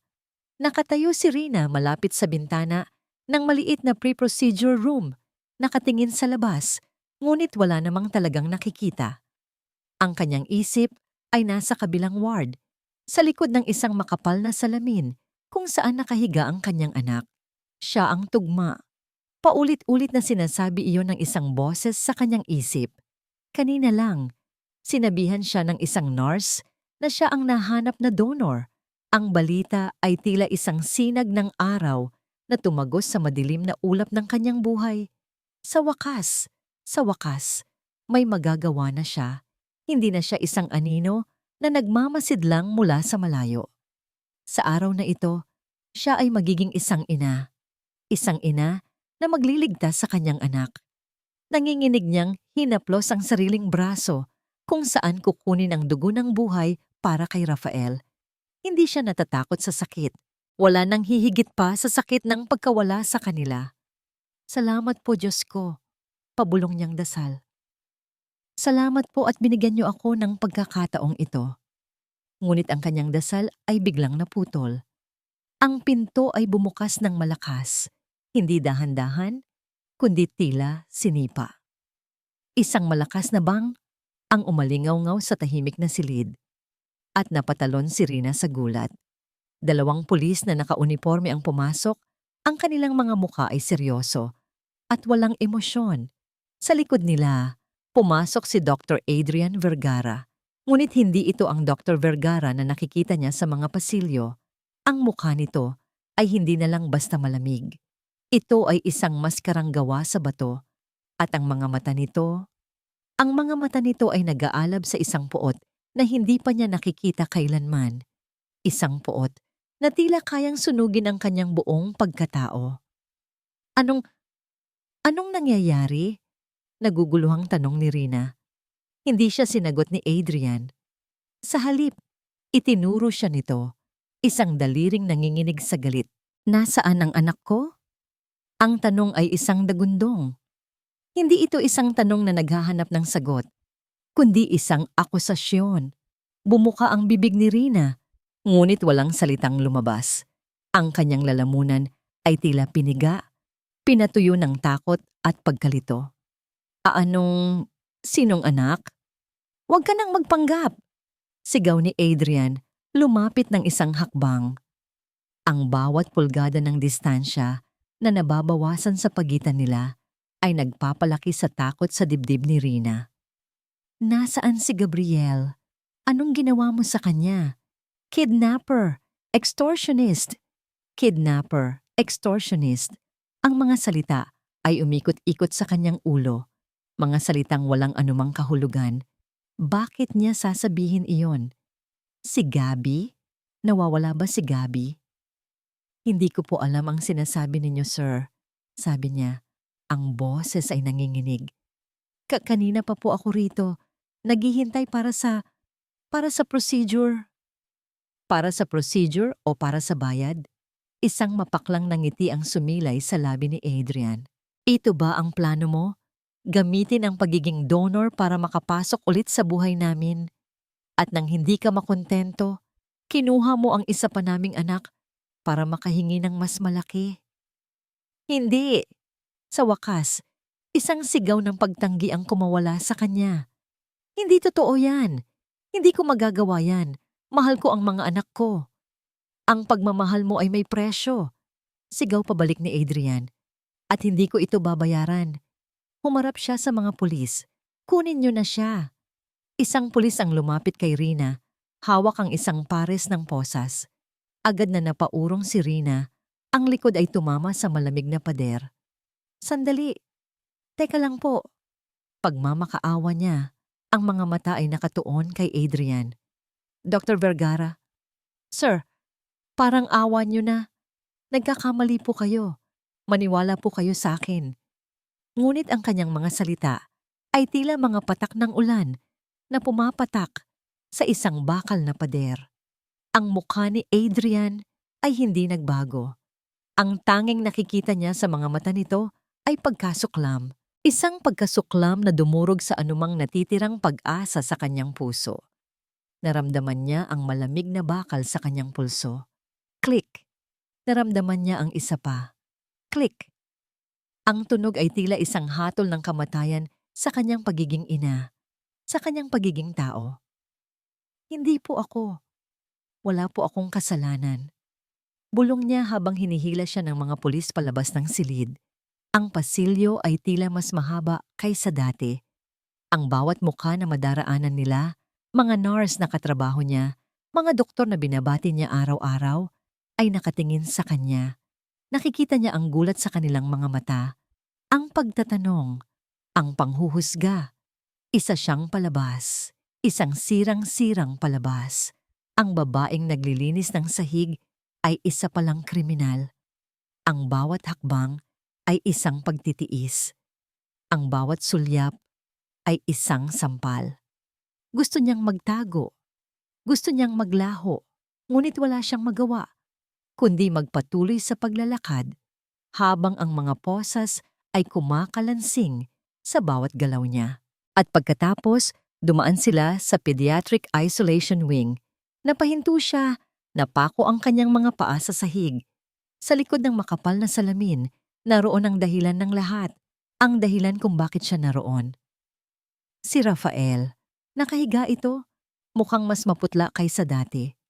Kahit sa gitna ng kanyang sariling bangungot, ang tanging nakikita ni Rina ay ang kanyang anak, ang kanyang bunso, ang kanyang munting mandirigma. Nagpumigla siya mula sa pagkakahawak ng mga pulis, lumapit sa salamin hanggang sa makakaya niya. Rafa, anak. Ang kanyang mga daliri ay dumampi sa malamig na salamin, na para bang sa pagdampi na yon ay maipaparamdam niya ang kanyang pagmamahal. Sa sandaling iyon, dahan-dahang iminulat ni Rafael ang kanyang mga mata. Malabo, pagod. Ngunit sa isang iglap, tila nagtama ang kanilang mga paningin. Isang ina at isang anak, pinaghihiwalay ng isang salamin at ng isang bundok ng kasinungalingan. Ito na ba ang huli? Ito na ba ang huling pagkakataon na masisilayan niya ang mukha ng kanyang anak? Halika na, sabi ng pulis. Marahas siyang hinila palayo sa salamin, palayo sa kanyang anak, palayo sa kanyang nag-iisang pag-asa. Habang kinakaladkad siya palayo, hindi niya inalis ang kanyang tingin sa salamin hanggang sa ang maliit na figura sa kama ay naging isang maliit na tuldok na lang at pagkatapos ay tuluyan ng naglaho sa kanyang paningin. Sa paglaho ng imahe ng kanyang anak, Ganoon din ang paglaho ng anumang natitirang lakas sa kanyang katawan. Hindi na siya nagpumiglas. Ang kanyang mga paa ay nagpadala na lang, halos hindi na humahakbang. Ang kanyang mga balikat ay bumagsak. Wala na. Ang sinag ng araw na kanyang nakita kanina ay isa palang mapanlinlang na kidlat na sinundan ng isang kulog na dumurog sa kanyang buong mundo. Ang pag-asa ay napalitan ng kawalan. Ang pag-ibig ay sinalubong ng pagkamuhi. Naalala niya ang araw na pinalaya siya, 5 taon na ang nakalipas. Ang sakit ay pareho. Ngunit ngayon, mas malalim. Mas matindi. Noon, dignidad at karapatan lang ang kinuha sa kanya. Ngayon, pati ang pagkakataong iligtas ang buhay ng sarili niyang anak ay ipinagkait din. Habang ipinapasok siya sa elevator, kasama ang 2 pulis na tila mga estatwang walaang pakiramdam, napatingala siya sa security camera sa sulok. Alam niya kung sino ang nanonood mula sa kabilang dulo niyon. Alam niyang nakikita ni Adrian ang bawat patak ng kanyang luha, ang bawat panginginig ng kanyang mga labi. At alam niyang sa mga mata ni Adrian, ang lahat ng ito ay hindi luha ng inosente, kundi luha ng isang nagkukunwaring buhaya. Isinara niya ang kanyang mga mata. Wala siyang kalaban-laban. Sa mundong ito ng mayayaman at makapangyarihan, ang isang tulad niya ay isang langgam na madaling apakan. Walang sino man ang makikinig sa kanya. Walang sino man ang maniniwala sa kanya. Ang pintuan ng elevator ay sumara. Tuluyan nang ibinaba ang kurtina sa kanyang maikling sandali ng pag-asa at ikinulong siya sa dilim. Ang amoy ng istasyon ng pulis ay isang pinaghalong amoy ng luma at bagong papel, matapang na kape, at isang hindi maipaliwanag na baho ng takot at pagsisisi. Dinala si Rina sa isang maliit at walang lamang kwarto. Ang tanging naroon ay isang bakal na mesa at 3 upuan. Isang bumbilya. Sa itaas ang nagbibigay ng malupit at maputlang liwanag na tila mas nagpapatingkad sa bawat anino sa silid. Umupo siya sa isang upuan. Ang mga kamay na may posas ay nakapatong sa kanyang hita. Ang malamig na bakal ay tila kumakain sa init ng kanyang balat. 2 detektib ang pumasok. Ang isa ay mataba at may malaking bigote. Ang isa naman ay mas bata at mukhang seryoso. Umupo sila sa tapat niya, naglapag ng isang manipis na folder sa mesa. Rina de la Cruz, sabi ng mas matandang pulis, binabasa ang pangalan na parang isang sakit. Kidnapping for ransom. Malaking kaso ito, Hija. Napakabigat. Hindi sumagot si Rina. Ano pa ang sasabihin niya? Saan mo dinala si Gabriel Vergara? Tanong ng mas bata. Ang boses nito ay kalmado ngunit may talim. Wala po akong alam. Sagot ni Rina. Ang boses ay mahina, pagod, at paulit-ulit na parang isang sirang plaka. Kanina pa po ako nasa ospital. Binuksan ng matandang pulis ang folder. Naglabas ito ng isang plastic bag na naglalaman ng kanyang panyo. Pag-aari mo ba ito? Tumango si Rina. Ang panyong yon ay regalo pa ng kanyang ina. Nahanap ito malapit sa lugar kung saan huling nakita ang bata. Sabi ng pulis. Paano mo ipapaliwanag yan? Umiling si Rina. Hindi ko po alam. Baka nalaglag ko po. Nalaglag mo? Isang mapanuyang tawa ang pinakawalan ng pulis. Kasabay ng text message na ipinadala mo kay Dr. Vergara, humihingi ng 10 milyon? Wala po akong ipinadalang text. Giit ni Rina. Ang desperasyon ay nagsisimula na namang gumapang sa kanyang boses. Wala po akong cellphone na ganoon. Pwede niyo pong tingnan ang gamit ko. Oh, tiningnan na namin. Sabi ng mas bata. Wala nga. Matalino ka. Ginamit mo ang isang burner phone at itinapon mo na pagkatapos ano? Ang bawat tanong ay isang bitag. Ang bawat sagot niya ay isang kasinungalingan sa kanilang pandinig. Ano man ang sabihin niya, mayroon silang handang kontra. Naramdaman niyang napapalibutan siya. Sinisikil ng mga pader ng akusasyon na hindi niya kayang tibagin. Ang interogasyon ay tumagal ng tila walang katapusan. Paulit-ulit ang mga tanong. Saan ang bata? Sino ang kasabwat mo? Saan mo gagamitin ang pera? At sa bawat sagot niyang, hindi ko po alam. Lalo lang tumitibay ang kanilang paniniwala na siya ay nagsisinungaling. Pagod na siya. Ang kanyang katawan na hindi pa lubusang nakakabawi mula sa paghahanda para sa donasyon ay nanghihina. Ang kanyang isip ay pagod na sa pag-iisip. Ang kanyang puso ay pagod na sa pagdurusa. Maya-maya, bumukas ang pinto. Isang lalaking nakasuit at may dalang mamahaling briefcase ang pumasok. Sino po kayo? Tanong ni Rina. Isang munting kislap ng pag-asa ang sumibol sa kanyang dibdib. Baka isang abogado mula sa Public Attorney's Office. Attorney Mendoza, pagpapakilala ng lalaki, umupo sa tabi ng mga pulis. I'm the legal counsel hired by Dr. Vergara. Ang munting kislap ay namatay kasing bilis ng pagsindi nito. Dr. Vergara hired me to expedite this case. Sabi ng abogado. Ang boses ay makinis at walang emosyon. Miss Dela Cruz, I'm here to offer you a deal. Umamin ka na. Kung nasaan ang bata, isauli mo siya ng ligtas at gagawa kami ng paraan para mapababa ang magiging sentensya mo. Napatingin si Rina sa abogado, hindi makapaniwala. Hindi siya narito para tulungan siya. Narito siya para idiin siya. Wala po akong aaminin dahil wala po akong kasalanan, mariin niyang sabi. Ang huling hibla ng kanyang tapang ang nagsasalita. Isang buntong hininga ang pinakawalan ni Attorney Mendoza. Hija, listen to me. The evidence is strong. May witness na nakakita sa'yo na kausap ang bata bago siya mawala. Mayroon tayong text message, mayroon tayong panyo mo. Huwag mo nang pahirapan ang sarili mo at ang pamilya Vergara. Ituro mo na ang bata. Natahimik si Rina. May witness? Sino? Paano? Ang lahat ng ito ay isang masalimuot na bitag at siya ay nasa gitna nito, nag-iisa at walang kalaban-laban. Tapos na ang usapan. Sabi niya sa wakas, ang boses ay walang laman. Ipinikit niya ang kanyang mga mata. Sumusuko na sa laban. Dinala siya sa isang selda. Malamig, madilim, at nangangamoy kalawang at kawalan ng pag-asa. May isang maliit na konkretong bangko sa gilid at doon siya naupo.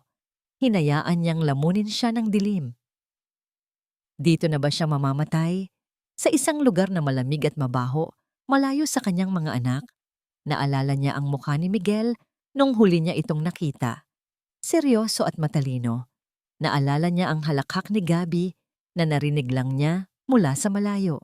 At naalala niya si Rafael, ang kanyang bunso, ang kanyang munting may sakit na naghihintay sa dugo na hindi na niya maibibigay. Isang butil ng luha ang pumatak sa semento, sinundan ng isa pa at isa pa. Ngunit hindi na ito isang hagulgol. Ito ay isang tahimik na pag-iyak. Ang pag-iyak ng isang taong tuluyan ng sumuko. Tapos na ang lahat. Nawala na ang kanyang dangal. Nawala na ang kanyang kalayaan. At ngayon, mawawala na rin ang pagkakataong iligtas niya ang kanyang anak. Ito na ang kabayaran sa isang desisyong ginawa niya 5 taon na ang nakalipas. Ito na ang dulo ng lahat. Narinig niya ang kalansing ng mga susi at ang pagbukas ng rehas ng kanyang selda. Hindi niya inangat ang kanyang tingin. Baka dadali na siya sa mas malaking kulungan. Isang pulis ang tumayo sa harap niya. Rina Dela Cruz. Hindi siya kumibo.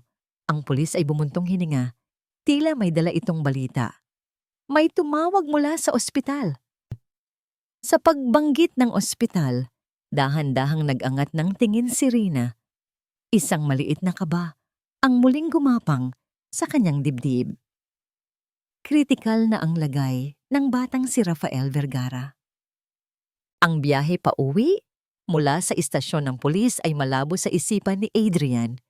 Ang tanging malinaw ay ang imahe ni Rina sa monitor ng CCTV. Nakaposas, umiiyak, kinakaladkad palayo sa silid ng kanyang anak. Isang imahe na dapat ay nagbigay sa kanya ng satisfaksyon, ng pakiramdam, na naisakatuparan ng hustisya. Ngunit wala siyang naramdamang ganoon. Ang tanging naroon ay isang kakaibang bigat, isang malamig na pakiramdam sa kanyang sikmura na hindi niya maipaliwanag. Isang pagdududa, isang maliit at nakakainis na tinig sa likod ng kanyang isip na nagsasabing may mali. Pagpasok niya sa malaki at tahimik nilang bahay, ang katahimikan ay tila mas nakakabingi. Ang bahay ay dapat na puno ng tensyon at pag-aalala para sa isang nawawalang anak, ngunit ang hangin ay payapa sa isang paraang mali. "Clarissa?" Tawag niya. Ang boses ay bahagyang paos, walang sumagot. Naglakad siya papunta sa sala, sa kusina, ngunit wala ito. Narinig niya ang isang mahinang tunog mula sa library. Dahan-dahan siyang naglakad palapit. Ang mga yapak niya ay walang ingay sa makapal na carpet. Ang pinto ay bahagyang nakaawang. Sumilip siya sa loob. Naroon si Clarissa, nakatalikod sa pinto. May hawak na cellphone sa kanyang tainga. Ang postura nito ay relax, hindi tulad ng isang inang nag-aalala. At ang tono ng boses nito, "Oh, nasa akin na ang paunang bayad. Ibuhos mo na lang sa account na sinabi ko," sabi ni Clarissa, at may halong saya sa kanyang boses. Isang saya na hindi nararapat sa sitwasyon. Huwag kang mag-alala, hindi na makakabalik ang babaeng iyon. Isang malamig na tawa ang kumawala sa mga labi ni Clarissa. Oo, syempre. Nakakulong na siya ngayon. Ang kaawa-awang surrogate. Mabubulok siya sa kulungan habang tayo nagpapakasaya. Magaling ang pagkakagawa ng witness mo. Mukhang naniwala talaga ang lahat. Lalo na si Adrian. Napatigil sa paghinga si Adrian. Ang bawat salita ni Clarissa ay tila isang piraso ng yelo na tumutusok sa kanyang tainga. Nagpapayelo sa dugo sa kanyang mga ugat. Hindi maari. Baka nananaginip lang siya. Sige na, I'll call you later. Magpapanggap muna akong nag-aalala sa asawa ko, sabi ni Clarissa. Ang boses ay puno ng panunuya. Bago ibinaba ang tawag, huminga ito ng malalim. At pagharap nito, ang masayang mukha ay napalitan ng isang maskara ng pighati at pag-aalala. Isang perpektong pag-arte, ngunit ang maskara ay nabasag nang makita niya si Adrian na nakatayo sa may pintuan. Adrian!" Nautal na sabi ni Clarissa. "Kakanina ka pa dyan?" Hindi sumagot si Adrian. Ang kanyang mundo ay gumuho. Ang lahat ng piraso ng puzzle, ang biglaang pagbabalik ni Clarissa, ang sulat noon, ang panyo, ang text message, ang witness, ay biglang nagbago ng ayos sa kanyang isipan. Hindi ito isang larawan ng pagtataksil ni Rina. Ito ay isang obra maestra ng panlilinlang ni Clarissa. "Hindi. Nagkakamali ka ng dinig. Pinag-uusapan namin kung paano."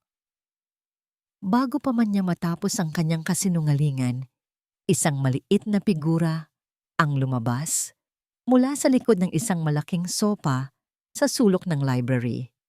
Si Miguel, ang panganay niyang anak. Ang mukha nito ay basang-basa ng luha. Ang mga mata ay puno ng takot. Sa kanyang maliliit na kamay, hawak niya ang isang tablet. Ang screen ay nagpapakita ng isang recording app na kumukurap pa. Naglalaro lang siya ng tahimik sa likod ng sopa nang pumasok si Clarissa. Narinig niya ang lahat. Hindi niya naintindihan ang bawat salita, ngunit naintindihan niya ang kasamaan sa tono nito. Nanginginig na lumapit si Miguel sa kanyang ama. Hindi tumitingin kay Clarissa. Ang tingin niya ay nakapako sa sahig. "Papa!" Bulong niya. Ang boses ay basag. Iniabot niya ang tablet kay Adrian. "Si Tita Clarissa, Papa." Humikbi ang bata. Masama siya. Kinuha ni Adrian ang tablet. Ang kanyang mga kamay ay nanginginig sa unang pagkakataon sa loob ng maraming taon. Pinindot niya ang play. Ang boses ni Clarissa ay muling umalingaw-ngaw sa tahimik na silid. malinaw, at hindi maikakaila. Ang kaawa-awang surrogate. Mabubulok siya sa kulungan habang tayo nagpapakasaya. Ang bawat salita ay isang dagok. Isang sampal sa kanyang mukha. Isang patunay ng kanyang katangahan. Paano siya naging ganito kabulag? Paano niya hinayaang muli siyang malinlang ng parehong babae? Paano niya nagawang hatulan ng isang inosenteng tao? Naalala niya ang mukha ni Rina sa istasyon ng pulis. Ang pagmamakaawa sa mga mata nito. Ang pagtanggi nitong puno ng sakit. At ang ginawa niya ay talikuran ito. Isang kasalanan. Isang napakalaking kasalanan na hindi niya alam kung paano niya pagbabayaran. Ibinaba niya ang tablet. Ang kanyang mga mata na dati puno ng pagkalito ay ngayon puno na ng isang bagong emosyon. Isang emosyong mas malalim at mas madilim kaysa sa galit. Tumingin siya kay Clarissa. Hindi na tulad ng pagtingin ng isang asawa. Hindi na tulad ng pagtingin ng isang dating kasintahan. Tiningnan niya ito na para bang isa itong lason. Isang cancer. Isang halimaw na nagbalat kayong tao at sumira sa lahat ng bagay na mahalaga sa kanya. Ang mundo ni Adrian Vergara ay tuluyan ng gumuho at sa mga guho nito, isang bagong Adrian ang isinilang. Isang Adrian na handang sunugin ang lahat para lang itama ang kanyang pagkakamali. Walang nasayang na segundo. Pagkatapos niyang yakapin ng mahigpit si Miguel, ang unang ginawa ni Adrian ay tumawag sa kanyang pinagkakatiwalaang head of security. Ang kanyang boses ay kalmado, ngunit sa ilalim nito ay isang bagsik na ngayon lang muling lumitaw. Nahanap ko na si Gabby. I-text ko sa iyo ang address ng isang warehouse. Pumunta ka doon kasama ang mga tauhan mo. Kunin ninyo ang anak ko at dalhin ninyo sa akin sa St. Michael's. Huwag na huwag ninyong sasaktan ang mga nagbabantay. Gusto ko silang mahuli ng buhay. Utos niya. At isa pa, i-secure ninyo ang bahay. Huwag ninyong paalisin si Clarissa. Understood? Yes, sir. Mabilis na sagot mula sa kabilang linya. Pagkababa ng tawag, lumuhod si Adrian sa harap ng kanyang anak. Hinawakan niya ang maliliit na balikat nito. Miguel, you were very brave. Papa is so proud of you. Ngayon, kailangan kong ayusin ang lahat ng ito. Sasama ka kay Papa, okay? Tumango lang ang bata, ang mga mata ay nakatitig sa kanya. Puno ng pagtitiwala. Mabilis na kinopya ni Adrian ang audio file mula sa tablet papunta sa kanyang cellphone. Ito na ang kanyang sandata. Ito na ang katotohanan. Habang nagmamaneho siya pabalik sa ospital, si Miguel ay tahimik sa kanyang tabi. Ang bawat metro na kanilang tinatahak ay isang hakbang palapit sa pagtutuos at isang hakbang palayo sa kasinungalingan. Sa bawat pagpindot niya sa preno, ang mukha ni Rina ang nakikita niya. Ang mukha nitong puno ng sakit sa interrogation room. Ang pagmamakaawa na binaliwala niya. Paano ko nagawa yon? Tanong niya sa sarili. Ang pagmamataas niya, ang takot niyang muling maloko, ang mga ito ang nagbulag sa kanya. Hinusgahan niya ang isang inosente. Sinira niya ang isang buhay. At ngayon, kailangan niyang harapin ang resulta ng kanyang pagkakamali. Pagdating sa lobby ng St. Michael's, ang eksena ay isang sirko.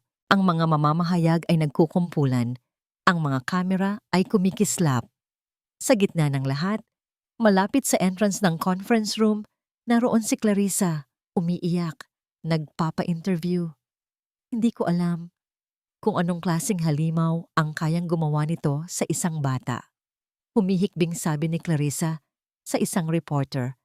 Ang bawat salita ay puno ng pekeng pighati. Ang gusto ko lang ay maibalik ng ligtas ang anak ko at ang babaeng iyon. Sana makuha niya ang parusang nararapat sa kanya. Napatigil si Adrian sa gilid. Hawak ng mahigpit ang kamay ni Miguel. Pinanood niya ang palabas. Ang perpektong pag-arte ng babaeng minsan niyang minahal. Ang babaeng muling sumira sa kanya. Hindi siya sumigaw. Hindi siya gumawa ng eksena. Mayroon siyang mas magandang plano. Itinuro niya si Miguel sa isang pinagkakatiwalaan niyang nurse. Bantayan mo siya, huwag mong iiwan. Pagkatapos ay naglakad siya papunta sa technical room ng ospital. Ipatch mo ang audio ng cellphone ko sa main PA, system ng buong lobby at conference area. Ngayon din, utos niya sa technician. Walang tanong na tumalima ang lalaki. Bumalik si Adrian sa gilid ng kumpulan sa isang lugar kung saan kitang-kita siya ng lahat ngunit hindi pa sentro ng atensyon. Tumingin siya kay Clarissa na ngayon ay kausap na ang ilang miyembro ng hospital board. Patuloy sa kanyang pag-iyak. Tinaas ni Adrian ang kanyang cellphone. Pinindot niya ang play. Sa isang iglap, ang mahinang hikbi ni Clarissa ay naputol ng sarili niyang boses. Isang boses na malakas, malinaw, at puno ng tagumpay na umalingaw-ngaw mula sa mga speakers sa kisame. Kaawa-awang surrogate. Mabubulok siya sa kulungan habang tayo nagpapakasaya. Natahimik ang lahat. Ang mga reporter ay napahinto. Ang mga kamera ay napalingon kung saan-saan. Hinahanap ang pinanggagalingan ng tunog. Si Clarissa ay natigilan. Ang mukha ay biglang namutla at nagpatuloy ang recording. Magaling ang pagkakagawa ng witness mo. Mukhang naniwala talaga ang lahat, lalo na si Adrian. Ang bulungan ay nagsimula, malakas at puno ng gulat. Ang mga kamera ay nagsimulang itutok kay Clarissa, na ngayon ay nakatayo na parang isang estatwang nabasag. Ngunit bago pa man may makapagsalita, isang maliit na boses ang pumunit sa tensyon. Si Miguel, na hindi na napigilan ng nurse, ay tumakbo palapit sa kanyang ama. Mula sa likod ng binti ni Adrian, itinuro niya si Clarissa. Ang kanyang maliit na daliri ay nanginginig sa galit at takot. Ikaw ang masama, sigaw niya. Ang boses ay mataas at puno ng isang katotohanang matagal nang gustong kumawala. Ang sigaw ng isang bata na nakakita ng kasamaan. Pinlano mo lahat, hindi si Mama. Hindi si Mama. Ang dalawang salitang yon ay tumatak sa isipan ng lahat. Isang pag-amin, isang paghahayag. Ang buong lobby ay sumabog sa kaguluhan. Ang mga tanong ay parang mga bala na sunod-sunod na pinaputok patungo kay Clarissa. Ang mga flash ng kamera ay walang tigil, kinukunan ng kanyang mukhang puno ng pagkagapi. Naglakad si Adrian pasulong, kinuha si Miguel at kinarga, ipinagsasanggalang ito mula sa mga kamera. Huminto siya sa gitna ng lahat. Hinarap niya ang mga security guard ng ospital. Huwag ninyong paalisin ang babaeng yan. Utos niya. Ang boses ay malamig at may awtoridad. Pagkatapos, humarap siya sa pinakamalapit na news camera. Ang kanyang mga mata ay matalim at nakatutok. Nagsasalita hindi lang sa mga reporter, kundi sa buong mundo. Kailangan kong iligtas ang dalawang ina ng mga anak ko. Deklara niya. Ang bawat salita ay may bigat at kahulugan. Ang isa mula sa kulungan at ang isa para sa kulungan. Ang unang nagparehistro sa kamalayan ni Rina ay ang isang mahinang, ritmikong tunog. Isang beep, beep, beep na pamilyar sa kanya. Ngunit ngayon ay tila mas banayad, mas mapayapa. Dahan-dahan niyang iminulat ang kanyang mga mata. Ang liwanag ay hindi na ang malupit na ilaw ng interrogation room o ng selda. Ito ay malambot. Nagmumula sa isang bintanang nakatabing ng puting kurtina. Nasaan siya? Sinubukan niyang bumangon, ngunit naramdaman niya ang isang bahagyang kirot sa kanyang balakang at isang panghihina sa buong katawan. Doon niya naalala ang lahat. Ang pagdating ni Adrian sa istasyon ng pulis, ang nagmamadaling pag-uusap, ang mabilis na paglipat sa kanya pabalik sa ospital, ang mga doktor na nagpapaliwanag sa kanya, ang pagpasok sa operating room, ang donasyon, na ituloy ang lahat. Isang buntong hininga ng ginhawa na mas malalim kaysa sa lahat ng buntong hininga na kanyang pinakawalan sa buong buhay niya, ang kumawala mula sa kanyang mga labi. Nailigtas niya ang kanyang anak. Mabutit gising ka na. Napalingon si Rina sa pinanggalingan ng boses. Nakatayo sa gilid ng kanyang kama si Dr. Adrian Vergara. Ngunit iba ang itsura nito ngayon. Wala na ang malamig na maskara. Wala na ang nag-aalab na galit sa kanyang mga mata. Ang nakatayo sa harap niya ay isang lalaking mukhang hindi natulog sa loob ng isang linggo. May gusot sa damit at may mga matang puno ng isang emosyong hindi pa niya nakikita rito dati. Pagsisisi. Umupo ito sa silyang katabi ng kama. Hindi lumalapit, na para bang may isang hindi nakikitang pader sa pagitan nila. Isang pader na siya mismo ang nagtayo. "Kumusta ang pakiramdam mo?" tanong nito. Ang boses ay mahina. Halos alanganin. Hindi agad sumagot si Rina. Tinitigan niya lang ito. Sinusubukan niyang intindihin ang napakalaking pagbabago. Ang huling alaala niya sa lalaking ito ay ang puot sa mga mata nito habang ipinapakulong siya. Si Rafael? Iyon ang unang salitang lumabas sa kanyang bibig. Isang maliit, pagod na ngiti ang sumilay sa labi ni Adrian. Ang unang totoong nangiti na nakita ni Rina mula rito. "He's stable. The transplant was successful. Tinanggap ng katawan niya ang marrow mo. Sabi ng mga doktor, this is the best possible outcome. You saved his life, Rina." Rina, tinawag siya nito sa pangalan niya. Sa simpleng bagay na yon, naramdaman ni Rina ang pag-init ng kanyang mga mata. Wala nang dapat ipag-alala. Pagpapatuloy ni Adrian, at pagkatapos ay yumuko ito, hindi makatingin ng diretso sa kanya. "For 5 years, I was wrong. For the past few days, I was a monster." Walang salita, walang sorry, walang kahit ano, na sapat para mabura ang ginawa ko sa'yo. Itinaas nito ang kanyang tingin at nakita ni Rina ang sakit sa mga mata nito. Isang sakit na sumasalamin sa sarili niyang sakit. "Hinayaan kong lamunin ako ng nakaraan ko. Hinayaan kong husgahan ka nang hindi ka man lang pinakikinggan. I failed you, Rina. At higit sa lahat, I failed my own children." Hindi alam ni Rina kung anong sasabihin. Ang lahat ng galit, ang lahat ng sakit na kinimkim niya sa loob ng 5 taon ay tila unti-unting nalulusaw sa harap ng sirang-sirang lalaki sa kanyang harapan. Maya-maya, bumukas ang pinto. Pumasok ang isang nurse, hindi para i-check ang kanyang vital signs, kundi para magdala ng isang malaking buke ng mga bulaklak. "Pinabibigay po, ma'am," sabi ng nurse, nakangiti. Sinundan pa ito ng isa pa at isa pa. Mga basket ng prutas, mga card, mga maliliit na regalo. Ano? Ano ito?" Naguguluhang tanong ni Rina. "The news is out," paliwanag ni Adrian. "Alam na ng lahat ang ginawa ni Clarissa at alam na rin nila ang ginawa mo. Ilang sandali pa, isang kaganapan na mas malaki pa kaysa sa lahat ng bulaklak at regalo ang sumunod." Pumasok sa silid si Miguel, hawak-hawak ang kamay ng isang yaya. Sa likod nila, sa isang wheelchair na tinutulak ng isa pang nurse, ay si Gabriel. Ligtas, walang galos. Napatigil ang 2 bata sa may pintuan, medyo nahihiya, medyo natatakot.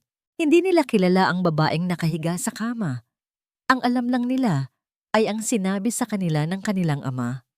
"She's a hero. She's the one who saved your little brother." Tumayo si Adrian. Lumuhod siya sa harap ng mga anak. "Migs, Gabby," mahinahon niyang sabi. "Naaalala niyo ba yung mga kwento ko tungkol sa isang anghel na nagbabantay sa inyo palagi?" Tumango ang 2 bata. "Well," sabi ni Adrian, ang boses ay bahagyang nanginginig. "Sometimes, angels are real people and sometimes they're mothers." Lumingon si Adrian kay Rina at sa kanyang mga mata, nagbigay ito ng pahintulot. "Mama?" Ang salita ay lumabas sa bibig ni Miguel. Isang tanong na puno ng pagtataka. Hindi na napigilan ni Rina ang kanyang mga luha. Tumango siya. "Oo, anak. Iyon lang ang kinailangan." Tumakbo si Miguel palapit sa kama. Sumunod si Gabby, bumaba sa wheelchair at dahan-dahang lumapit. Umakyat si Miguel sa gilid ng kama at niyakap ang leeg ni Rina. Isang yakap. Isang yakap na hinintay niya sa loob ng 5 taon, 1,825 araw. Niyakap niya pabalik ang kanyang anak, nilalanghap ang amoy nito, dinadama ang init ng katawan nito, naramdaman niya ang isa pang maliit na yakap mula sa gilid, si Gabby. Hawak na niya ang kanyang 2 anak. Ang isa naman ay ligtas na. Kumpleto na sila. Mula sa kinatatayuan nito, pinanood lang ni Adrian ang eksena. Hindi siya lumapit. Alam niyang wala pa siyang karapatan na maging parte ng sandaling iyon. Ito ay sandali ni Rina. Ito ay sandali ng isang ina at ng kanyang mga anak. Sa labas, sa TV screen na nakakabit sa pader ng hallway, ipinapalabas ang balita. Ang mukha ni Clarissa habang isinasakay sa sasakyan ng pulis. Ang anunsyo mula sa legal team ni Adrian tungkol sa pagsasampa ng mga kaso at pag-freeze sa lahat ng assets ni Clarissa. Ngunit sa loob ng silid, walang nakapansin noon. Ang tanging mahalaga ay ang muling pagsilang ng isang pamilya. Habang yakap-yakap niya ang kanyang mga anak, napatingin si Rina kay Adrian. Nagtama ang kanilang mga mata. Sa tingin na yon, walang salitang namutawi. Ngunit may isang mensaheng na iparating. Isang mensahe ng pasasalamat at ang simula ng pagpapatawad. Nang gabing iyon, bago matulog, may huling bisita si Rina. Si Miguel, na ayaw umalis sa kanyang tabi. Mama, bulong ng bata.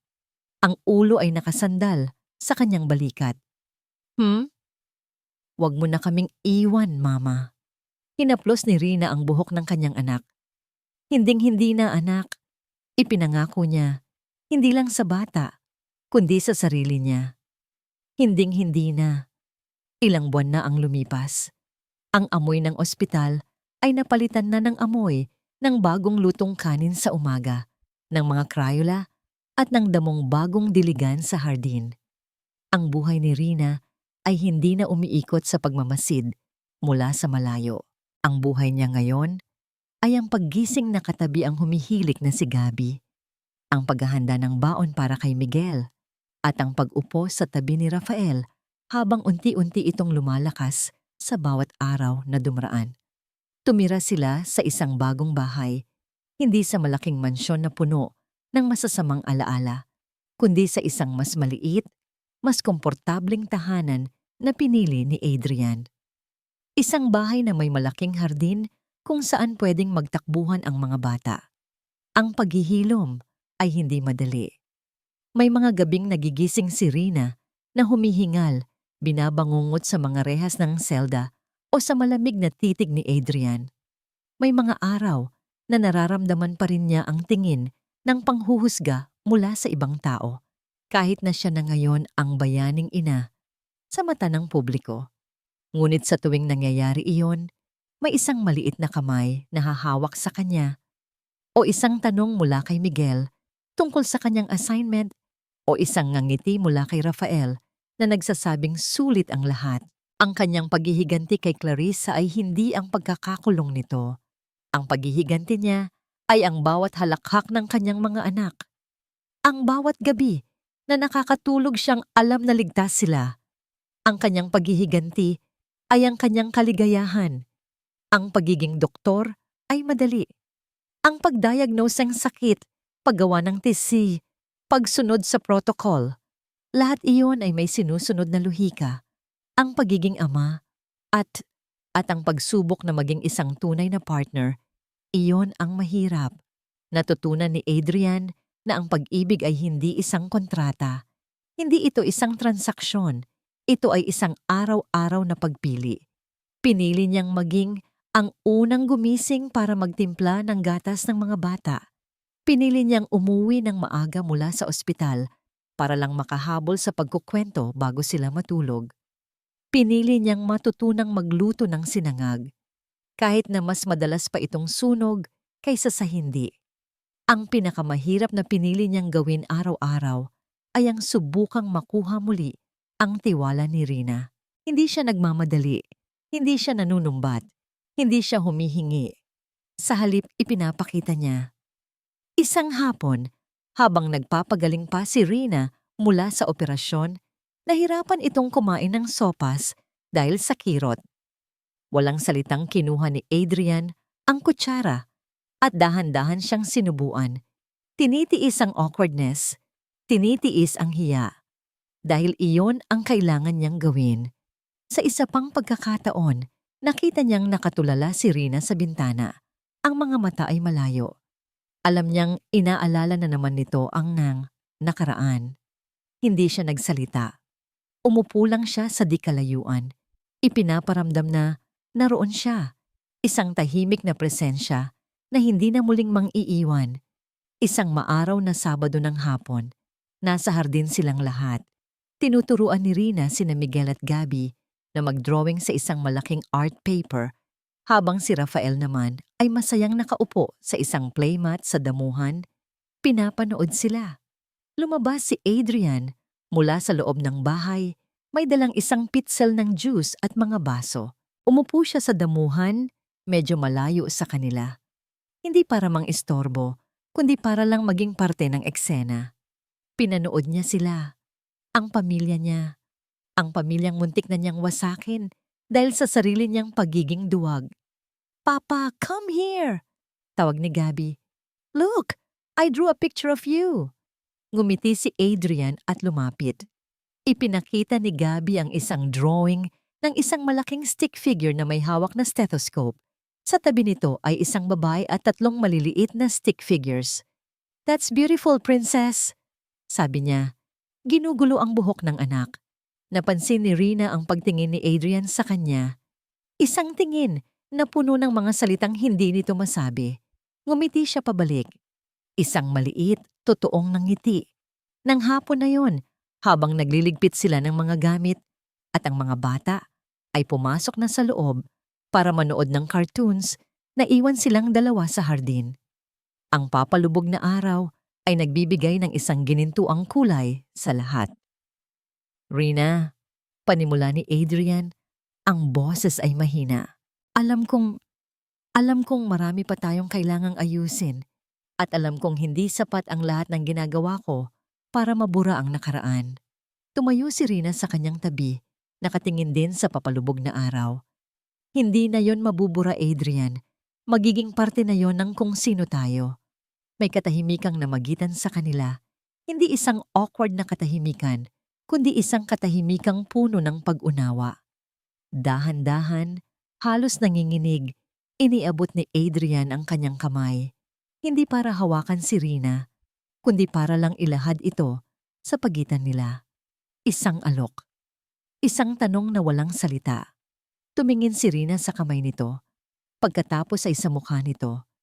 Nakita niya ang takot sa mga mata nito. Ang takot na baka tanggihan siya. At sa sandaling iyon, naintindihan niya. Pareho silang nasaktan, pareho silang nagkamali, at pareho silang sumusubok na maghilok. Dahan-dahan, inilagay niya ang kanyang kamay sa ibabaw ng kamay nito. Naramdaman niya ang marahang paghigpit ng hawak nito. Hindi mapilit, kundi puno ng pasasalamat. Isang mainit na kuryente ang dumaloy sa pagitan nila. Hindi na dahil sa tensyon, kundi dahil sa isang bagong koneksyon na dahan-dahan nilang binubuo. "Hayaan mong patunayan ko sa iyo araw-araw," bulong ni Adrian. Ang mga mata ay nakatitig sa kanilang magkahawak na kamay, na para bang iyon ang pinakamahalagang bagay sa buong mundo. "Nakarapat-dapat ako sa tiwala mo." Inangat ni Rina ang kanyang tingin mula sa kanilang mga kamay patungo sa mga mata ni Adrian. Sa loob ng maraming buwan, nakikita niya rito ang pagsisisi, ang pag-aalaga, ang pagiging isang ama. Ngunit ngayon, sa ilalim ng ginintuang liwanag ng hapon, may iba siyang nakita. Isang pangako, isang bagong simula, isang pag-ibig na hindi na nakabatay sa isang kontrata o sa pangangailangan, kundi sa isang pundasyong dahan-dahan nilang itinatayo. Ang pundasyon ng tiwala. Hindi niya sinabing, "O, pinapatawad na kita." Hindi niya sinabing, "Okay na ang lahat." Sa halip, isang ngiti ang dahan-dahang sumilay sa kanyang mga labi. Isang ngiting totoo, payapa, at puno ng pag-asa. Ang kanilang paglalakbay ay mahaba pa. Marami pang sugat na kailangang maghilom, marami pang tiwala na kailangang buuin. Ngunit sa sandaling iyon, habang magkahawak ang kanilang mga kamay at ang halakhak ng kanilang mga anak ay maririnig mula sa loob ng bahay, alam nilang hindi na sila mag-isang tatahakin ang daan. Sa pagkakataong ito, sabay na silang hahakbang. At dito nagtatapos ang kwento ng tatlong lihim, ng isang nasirang tiwala at ng isang pamilyang muling nabubuo. Mula sa kaibuturan ng aking puso, maraming, maraming salamat sa inyong pagsama at pakikinig. Salamat sa pagsubaybay sa bawat pagpatak ng luha ni Reyna, sa bawat pagdududa ni Adrian, at sa bawat munting tibok ng puso ng kanilang mga anak. Habang isinusulat ko ang kanilang kwento, kasama rin ninyo akong umasa, nasaktan, at muling natutong maniwala. Hindi naging madali ang bigyan ng buhay ang kanilang mga pagsubok, ngunit ang tanging hangad ko ay makalikha ng isang salaysay na kakatok hindi lang sa inyong isipan, kundi pati na rin sa inyong mga puso. Ang kwento ni Narina at Adrian ay isang paalala na ang tiwala, kapag nasira, ay isa sa pinakamahirap buuin muli. Ngunit ito rin ay isang patunay na walang sugat na hindi kayang paghilumin ng tapat na pagsisisi at walang pusong bato na hindi kayang palambutin ng wagas na pag-ibig at pagpapatawad. Naway baunin ninyo ang aral na sa bawat pagkadapa may pag-asang makabangon muli. Ngayon, nais ko namang marinig ang inyong boses. Ano ang pinakapaborito ninyong eksena? Anong aral ang inyong natutunan? Ibahagi ninyo ang inyong mga saloobin sa comment section sa ibaba. Muli, maraming salamat sa inyong walang sawang suporta hanggang sa ating susunod na pagkikita sa panibagong kwento ng pag-ibig. Laging nagmamahal, pusong muling umiibig.